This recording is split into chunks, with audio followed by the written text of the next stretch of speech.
So this is At the Movies, Once Upon a Time in Hollywood, take one. Mark for all of you guys, I assume. I think. We're just gonna make sure. Great. Oh. Knocking up everything. Destroy falls everything. immediately. This is DVD? There is both a Blu-ray and a DVD. Alright, got it, thanks. Alright, enjoy. Thank I you. was like, what? When John watches Critters, we will talk about an artful, amazing film. I'm Rick Dalton. It's my pleasure, Mr. Schwartz. I'm in my picture, son. No, it's my stunt double, Cliff Booth. We like to say Rick Dalton double feature. Oh, the shooting. Stunt hero, a lot of killing. A lot of killing. Anybody order fried sauerkraut?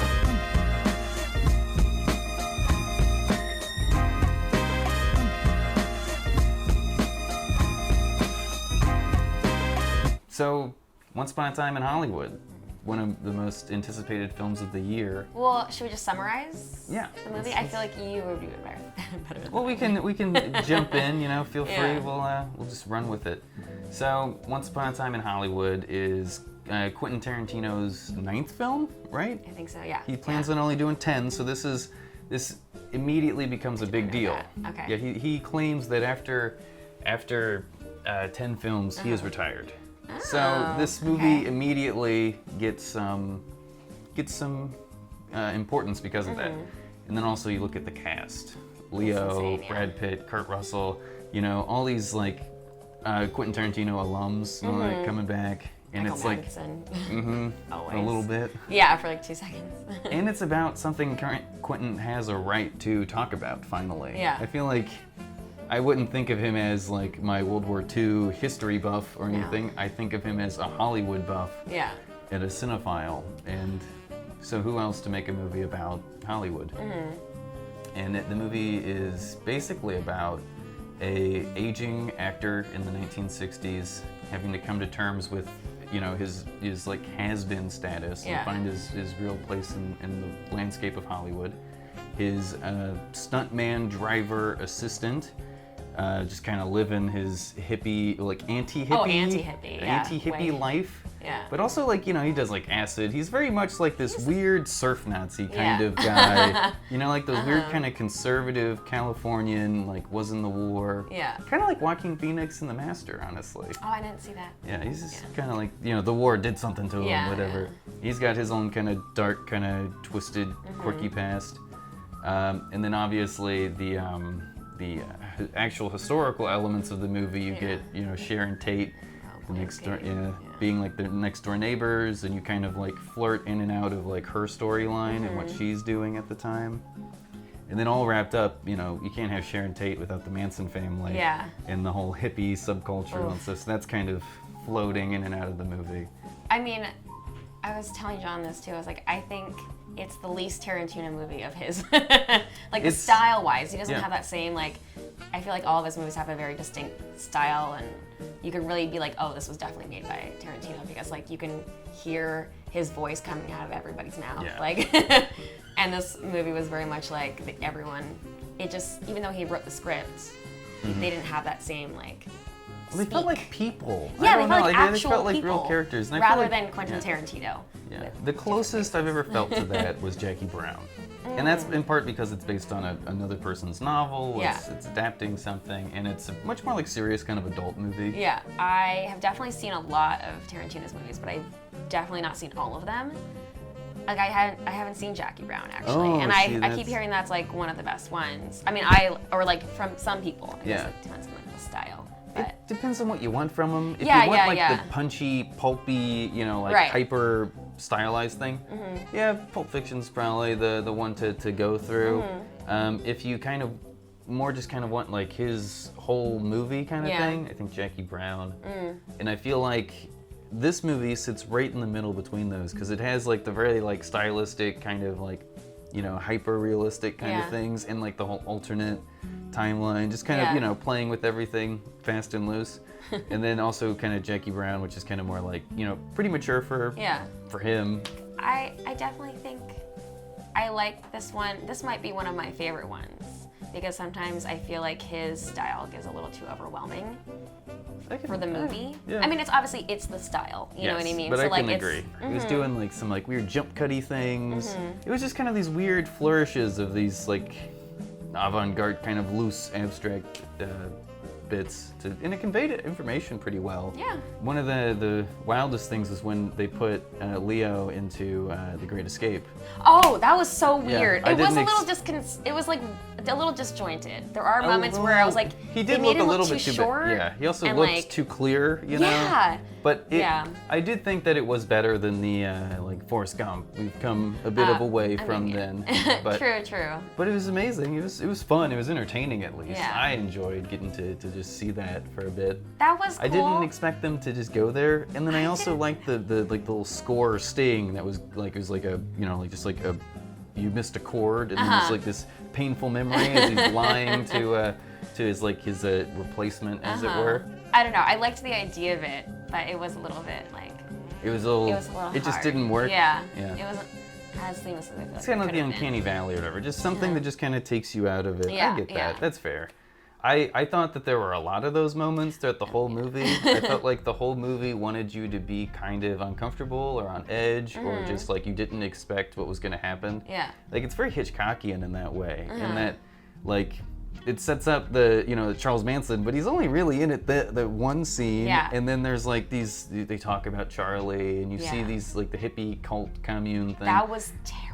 But you don't know where it's gonna go. Like Yeah. even like the whole, you know, how everything unfolds. Like you just don't expect it that way. Or when I they had do. a little inkling, honestly. Well, outside of that, like the whole cast is really good. Just to jump into that really quick. Yeah. It was always like, oh shit, that guy. Or just, or even like, oh shit, that's supposed to be like Bruce Lee's in this for Oh, a minute. that was so cool. And it was the coolest shit. Yeah. Because I mean, like, there's gonna be everything I say. I feel like is a spoiler. At this point. 'Cause, Yeah. like, going in, I didn't want anything ruined, so like. True.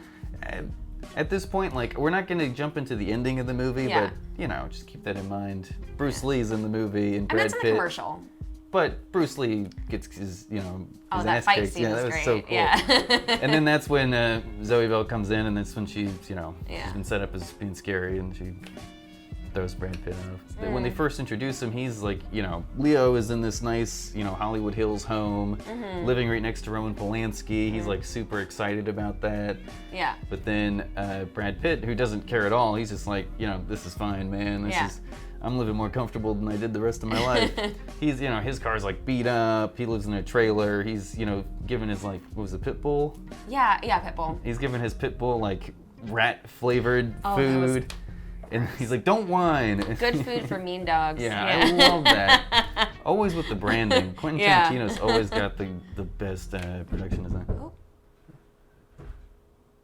Something Hello? delivered? I can't get to the door right now. God, actually, you can't. I think it's getting something delivered.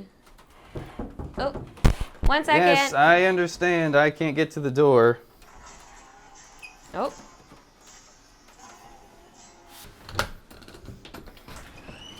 Hello? Yes. Hi. Yeah, he lives here. Yeah. Okay. God damn it. So dense. What did you order? I don't know what he got. God damn, Anthony. Oh, it was Anthony. Yeah. Oh, no. Do you need help? I Okay. Jesus. can take those. Let's see what we get.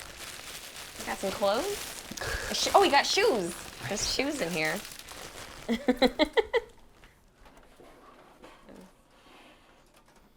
Yeah, sure. Everything all right? It looks all good? Yeah, it's good. All right. Yeah. Well, that was a bit of excitement. All right. So I think we were here to Anyway. talk about a movie. Yeah, we were talking about something. Yeah, Leo's great. I love how he cried like at least 5 times. Oh yeah, he's a very sensitive man. very sensitive.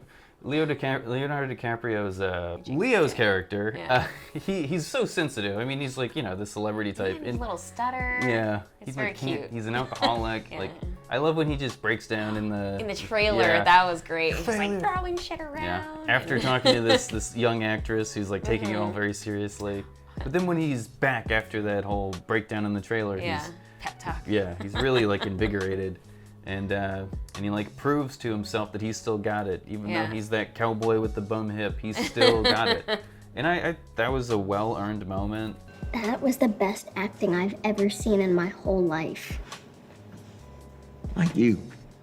And I feel like I really actually, to kind of contrast with the whole Great Escape Leo moment of like him being shoehorned in that, I really like that they didn't put Margot Robbie and Sharon Tate in the movie, because that is her. She is in the movie. Sharon Tate is there. So just show her scenes. Because Sharon Tate's character, most of her story is that she watches her own movie.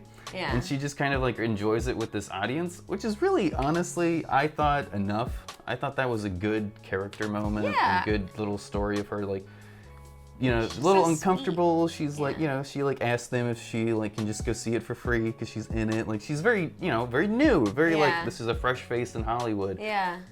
Yeah, no, I really liked how they did her character, and I know like her sister, like the real life sister, was like involved with the film. And, oh, really? Yeah, like, or he went to her to get like kind of her blessing or something. Yeah. And like apparently like gave her like an early copy of the script to read for like before other people. Like, she's thanked in the credits, like the sister, which I noted.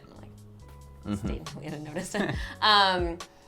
But she was just so like angelic, the whole thing. She's just so sweet and so soft-spoken and just like always dancing and just like having a good time. And that was great. There's just so many good, like the characters in this are so good and so fleshed out. And it's a Tarantino movie. You want to hear them talk, and they're just to talk. Yeah, and the dialogue is good, and it wasn't like I like mentioned earlier. It's like I feel like in so many of his movies, when you hear the people talk, you hear Tarantino talking, and it's such a like very specific way of doing dialogue. And this just felt like more people just talking and having conversations, and I didn't see Tarantino like puppeting them, you know. And I feel like it's because it's a world he actually understands. Yeah, absolutely. It's Hollywood, it's these movie people, it's these actor types, it's the writers, it's these stunt people. Like, he gets that.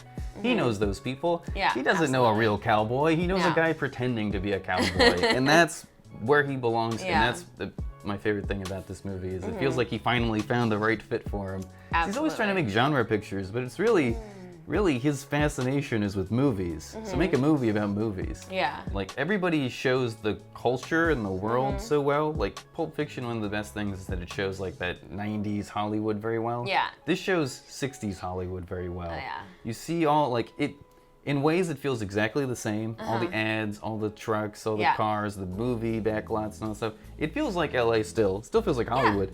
But it's nice to see it in that golden age, that like not so dingy but still kind of dingy way. Yeah. And just like them driving around, and you see, you know, Cliff, Brad Pitt's character, interacting with the hippie girls and like getting, you know, being dragged, you know, going to their little compound, so scary. creepy. That was an excellent scare moment. Yeah. And was the most cathartic moment of the movie is when because that's what I would want. Fuck hippies. Yeah. I fucking hate hippies. And yeah, whenever Brad Pitt, can beat somebody up, I'm happy. Yeah.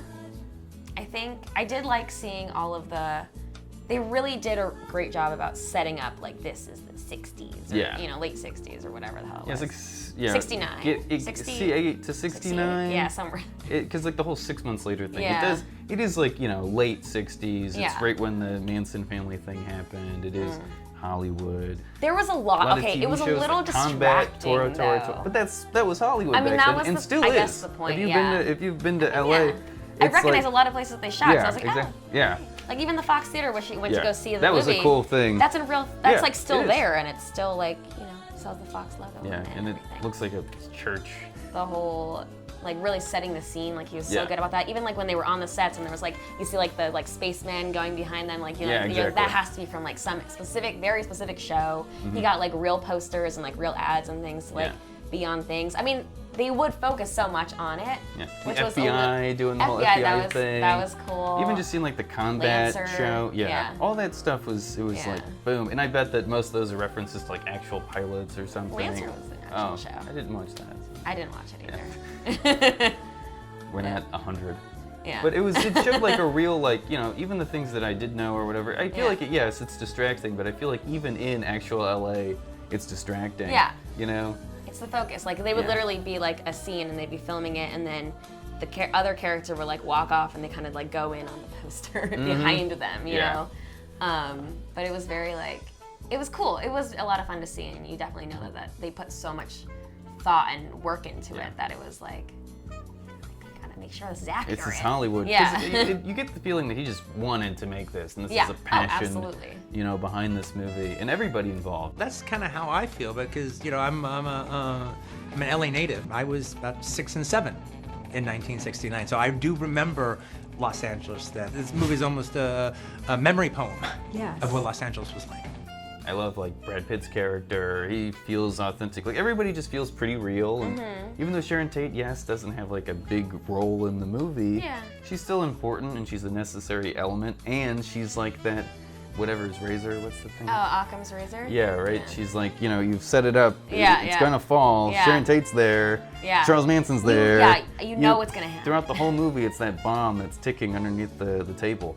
And you think it's, you know, because then they start the time thing and you really start counting down. Yeah. But then it's thrown the other way. It's great. It's Are we gonna actually talk about that? I feel like we say like that. This is the actual spoiler. This is real spoilers. This is the end of the movie.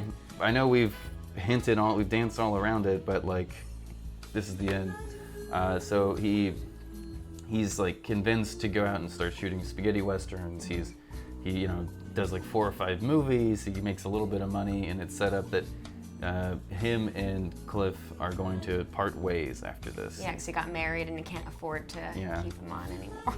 They do have a funny relationship. Yeah. Like that. And they finally get back. They're having a nice night, and that's when you see like the Manson people, you know, like the 4 people in the car, and you just know that Sharon Tate's house is right next door, and But then Rick Dalton hears like the car is so loud, so he gets so upset and he's like drunk, and he just like comes in. He's like, "You fucking hippies, get out! Why are you smoking your dope in here? Get out of here!"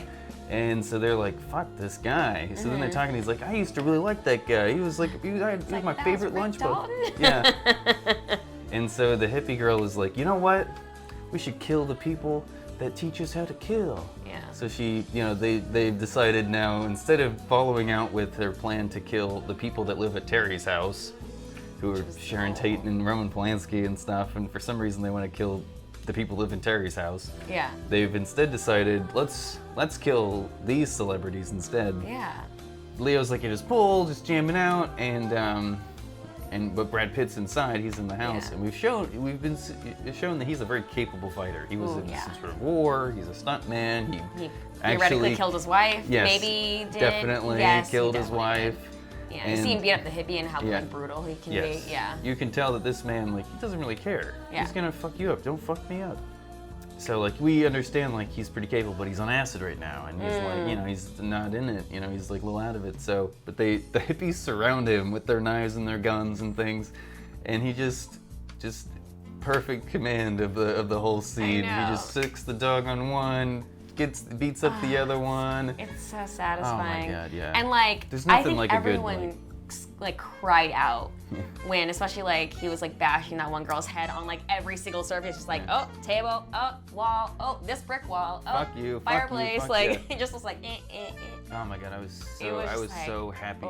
Yeah. That was the real release of the movie. It's just like, oh, it's not gonna go poorly. I They're know, gonna it's fuck like it's them a happy up. ending. Because fuck hippies. That was one of the most satisfying moments in the entire movie because it was just so funny. And then at the end, he's like left alone. His wife's asleep, and he just Leonardo DiCaprio's character, and he finally, you know, the people at Roman Polanski's house start talking to him. He's like, "What was happening?" He's like, "Fucking hippies, man." Yeah. He's like, "I know, fucking hippies." And then Sharon Tate like talks to him through the intercom, and he keeps getting closer, and now he's invited in. And at the beginning of the movie, what did he say? It's like, fucking Roman Polanski lives right next to me.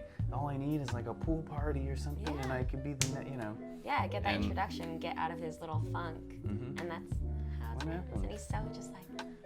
Yeah, it was great walking down the driveway. Yeah. It's great. That was good. For some reason, I had this like weird, like like scared moment of being like, when they pan out, are they gonna be like more hippies? Yeah, he's just surrounded. God. I don't know why, but I was like, oh no. She's part of it. Yeah, that would have been hilarious if That it turned out been Lena great. Dunham and all Yeah. them are there. It's like, meet my friend Charlie. The guy who played Charles Manson was terrifying looking, and I feel like they gave him like black eyes. He was, yeah, he had really dark eyes. Very he was creepy. Yeah. But then So never much again. It was that. great. He just kind of was there. He just kind of like Yeah. walked around and Yeah. scoped it out. And Ugh. then they just he's just in the background. Yeah. It was cool. It was very appropriate. Yeah, it was very good because it is all about like also these random people that Yeah. were his like family. Yeah. And they just kind of did this random. They didn't even know who Sharon Tate was. No, they had no but- idea who was in the house. Yeah. And then kind of the same thing happened this time. So you just picked the wrong house. I love that. It's just like, oh, you just happened to go in the wrong house. Yeah. And oh man, it's so satisfying, the whole It ending. definitely Like I was. wish I could watch more of it. Yeah. It's so good. You know, it's very cathartic and emotionally just like powerful, but I don't know how much that punchiness will maintain through time. Right. But so still, you know what happens. Yeah. It's like, The twists and turns are a big part of it. yeah, absolutely. And that was so much fun, and but artfully done. The camera work was interesting. Mm-hmm. The editing was fun. Like it's all an interesting, well-crafted film. I thought one of my favorites this year. I'm very happy that we've gone back to back with The Farewell two good and ones. Once Upon a Time in Hollywood. Yeah, it's been back-to-back good movies. Yeah. Now they're both very different experiences, but I like both of them. I want to see. I need to see The Farewell. You do. You really should. Really do. Yeah. But yeah, I did very much overall like it very much, and I think for me it's actually maybe my favorite Tarantino movie. I think that's fair. Yeah, I mean, Pulp Fiction I will always like watch. Well, Like, it's I've so seen that so many influential. times. Yeah, it's hard. Reservoir Dogs It's much even. fun. I mean, I've only seen that once. That one's a lot of fun. Yeah. I even played the stupid fucking video game. It's so weird. There's a video game. Yeah, it came out like Everyone's shooting 15 everybody. years later. Yeah. And Okay. it's got like extra scenes. They hide the diamonds. Okay, I didn't ask for a running commentary. But yeah, I think this kind of it's on the top half of his Mm-hmm. filmography, definitely. I think it's like one of his most well-crafted and intentionally crafted films. Mm-hmm. Even like the weird elements that happen, it's like this has a purpose. It's telling me something. Yeah, It's great. He was really testing his filmmaking techniques. I liked it. that's true. I would say the one thing that I hated the most was all the feet. Well, yeah. I mean, his foot fetish was so much like literally in your face. Like they put the feet in your face. Like they're literally pushed against the screen. yeah, in the car. My, and then Sharon Tate took her shoes stuff off. in the thing. Well, it's and also put her the feet 60s. So yes, part and of that everyone's is hippie, barefoot. gross No, hippie but feet. like she's not a hippie. The other person was a hippie. Yes. But still, But, he's using it. Yes, yes. I mean, you've seen Dust Till Dawn. He wrote that half himself. Right after that, he's like, anybody else course. take over. I got to my climax. Gross. But like also, I think when I saw that movie, I did not know he had a foot fetish, and I was See, just now like, it's on okay, that's a everybody's movie. And so like when I saw it in this movie, I was just like, But that movie, one of my favorites so far of the year, and it didn't disappoint for a Tarantino flick at all to me. we like this movie. Yeah, exactly. Movie. Good. Are we giving it like a rating out of 10 or anything? Sure. I give it like a 9. I think mine's a pretty like solid 9. Yeah, I think 9 is Yeah. good. It's not perfect. I Yeah. don't even think it's his best movie necessarily, but it's solid. It's Yeah. a great movie. Yeah. Yeah. Yeah. I think the feet, brings it down from The 10. biggest con, the feet. If only they were like Bratz dolls and they take off their shoes and it's just like nuts. Oh, that You know would what be I'm really talking creepy. about? Yeah, Yes.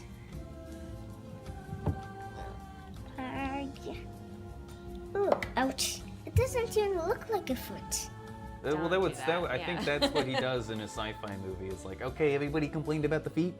No feet. Nobody got feet. That's what he's got to do I to think he just answer says the criticism. feet on everything, like feet for hands. Oh, like feet- Spy Kids. Yeah. Like Robert Rodriguez Oh. has a fetish with thumbs, it turns out. That. Do you remember the No. thumb people in the Spy Kids movies? Yeah, but The I didn't. thumbs. Whoa. That's terrifying. I don't It's know. fingerprint. Oh, you're called thumbs.